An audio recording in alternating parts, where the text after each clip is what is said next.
Peri peri chicken wings എങ്ങനെ ഉണ്ടാക്കാമെന്ന് നോക്കിയാലോ. ഞാൻ 1 കിലോ ചിക്കൻ വിങ്സ് ആണ് എടുത്തിരിക്കുന്നത്.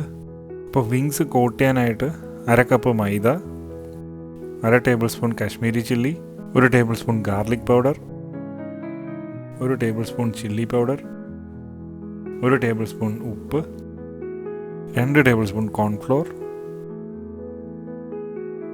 1/4 ടീസ്പൂൺ ബേക്കിംഗ് പൗഡർ. ഇതെല്ലാം നല്ല രീതിക്കൊന്ന് മിക്സ് ചെയ്തെടുക്കണം.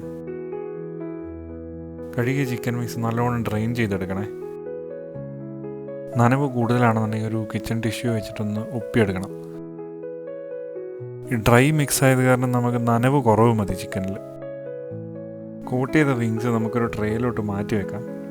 ഈ കോട്ട് ചെയ്ത വിങ്സ് തമ്മിൽ ഒട്ടാത്ത രീതിക്ക് എടുത്ത് വെക്കണേ, അല്ലാന്നുണ്ടെങ്കിൽ ഇതിൻ്റെ കോട്ടിങ് വിട്ടുപോകാൻ സാധ്യതയുണ്ട്.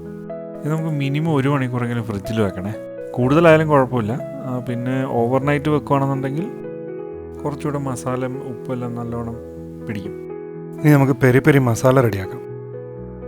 1 table spoon Kashmiri chilli powder, 1 table spoon mixed herbs, 1/2 table spoon chat masala, 1/2 teaspoon ഉപ്പ്,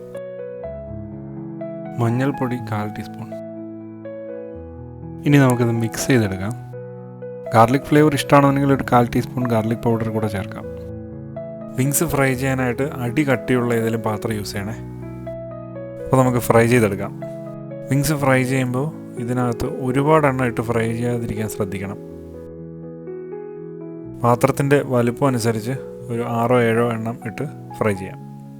ഒരുപാട് എണ്ണ ഇട്ട് ഫ്രൈ ചെയ്ത് കഴിഞ്ഞാൽ എണ്ണയുടെ ടെമ്പറേച്ചർ ഡ്രോപ്പ് ആവും. അപ്പോൾ പ്രോപ്പറായിട്ട് ഫ്രൈ ആയി കിട്ടത്തില്ല.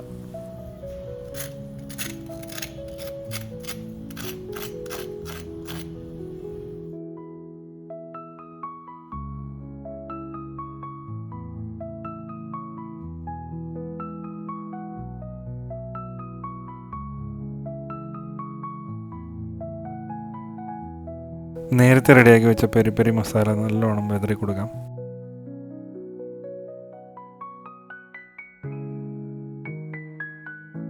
എല്ലായിടത്തും മസാല നല്ലോണം പിടിക്കാനായിട്ട് ചെറുതായിട്ട് ഇതുപോലെ ടോസ് ചെയ്ത് കൊടുക്കാം.